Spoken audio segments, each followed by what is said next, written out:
there. This is Night Fox here with Divine Dev Studios, and we have another Heavenly Chronicles Ascension DevLog video episode.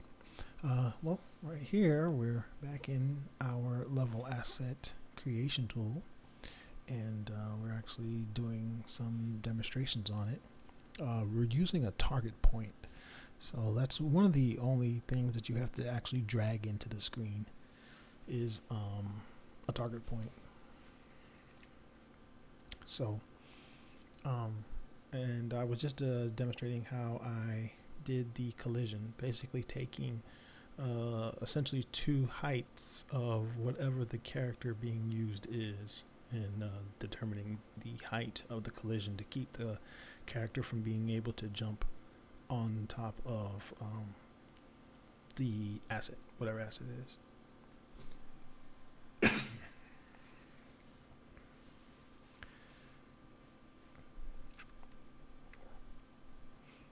Yeah, so here I'm just doing some demonstrations on it, using one of the spell books as an example. Yeah, we were using a decal on the spell book, but unfortunately once we started applying motion to the spell book, I believe it was because of the emissive that we were using on it on the in the decal, it was making some ghosting effects once we applied motion on it. So we decided to do all of the glowing effects through the shader itself, and not have it done with a decal.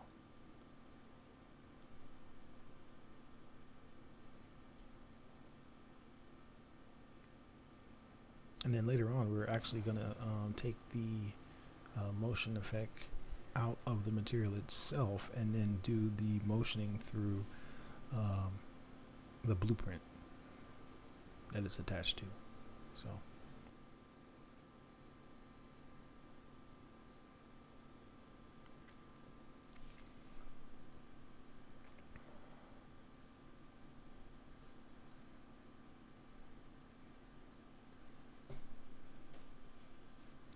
you can also find us live on Twitch at twitch.tv/NightFox1. That's NITEFOX1. We do all of this live. We ask chat for suggestions, and we take their input, and we apply it to what we're doing, and we ask chat questions as well, and we have discussions on game dev and a various number of topics. We look at individuals' projects and art and games, and we play a couple games on stream as well. So if you are available Monday through Thursday from 9:30 in the morning Eastern Standard Time, all the way till 3 or 4 o'clock in the afternoon, we are live. And then even on Fridays and Saturdays, we stream from 8:30, 9 o'clock p.m. Eastern Standard Time till about 1 or 2 in the morning. So feel free to come out and see what we're doing from a first-hand basis. Here I'm going over the shader complexity. Really important to check on that and make sure, especially if you are running your game and you happen to notice something is sluggish. Usually me, I'm kind of art heavy, so I like to try to make things look as good as possible. So every once in a while I will take a shader a couple extra steps than I probably should.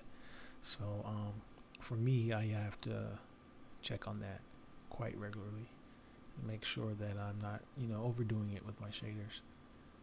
So you have to kind of just know what your own Achilles heel is. For you, it might be programming. You might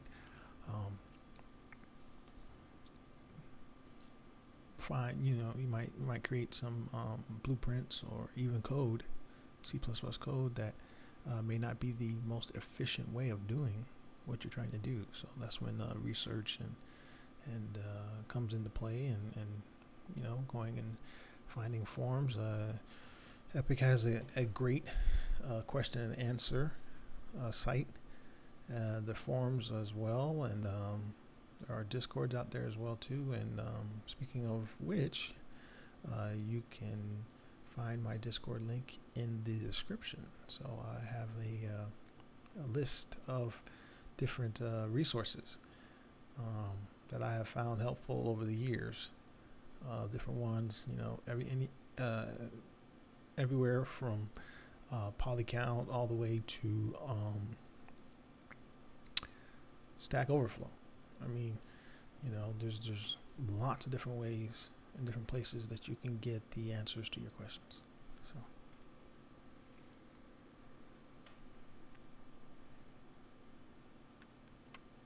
it almost looks like here I'm trying to fix some lighting artifacts. Later on, I'm actually going to solve that. Come to find out, I can just easily get rid of it by just making the torches dynamic, movable, basically. Because I fixed it temporarily here, but then for some reason, once I started implementing more things into the level, it just, for whatever reason, even when I baked it, it just wasn't going away. So I'll have to look into that more and find out exactly why it's doing that. So, but here I'm demonstrating some light stuffs and pretty much simulating torches at this point, because we're gonna do some torch modeling later on in this video. So just setting up some, I guess you can say some gray box effects, right?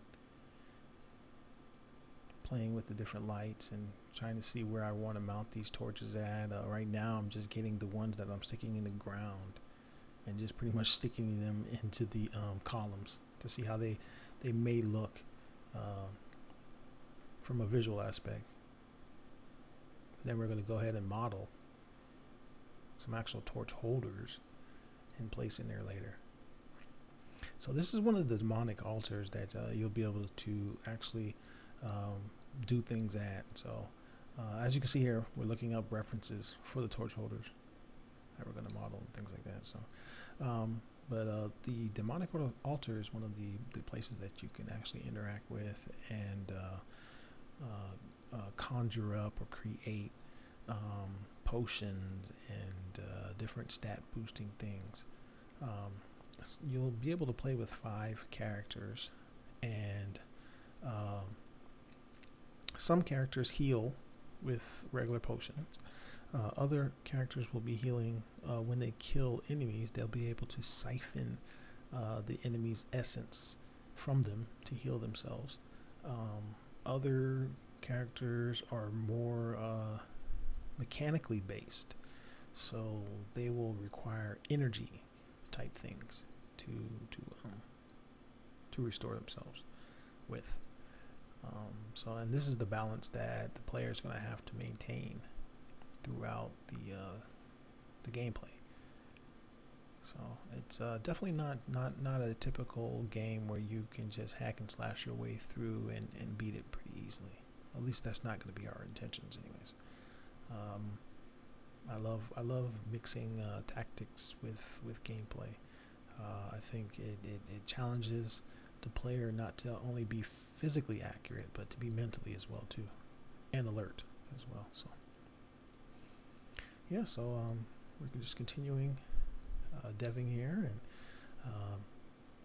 and a lot of these materials were actually actively changing the looks of. Wasn't really quite happy. Even though it did have like a damp look to it, I kind of felt like we could do better. So anytime we feel that way, then that's what we're going to strive for. Here, even looking up some trees that we're going to even put into these the purgatory level.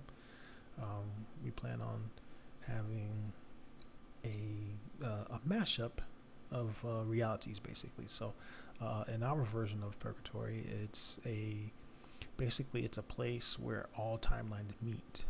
And so the same purgatory from the 1800s is the same purgatory from the 1970s, is the same purgatory from the year 2019. So and you'll be able to experience all that once the game is finished and shipped. So thank you for watching this video, and if you enjoyed it, leave a like, please subscribe, and don't forget to turn on the notification bell so you can get more of our videos as they are released.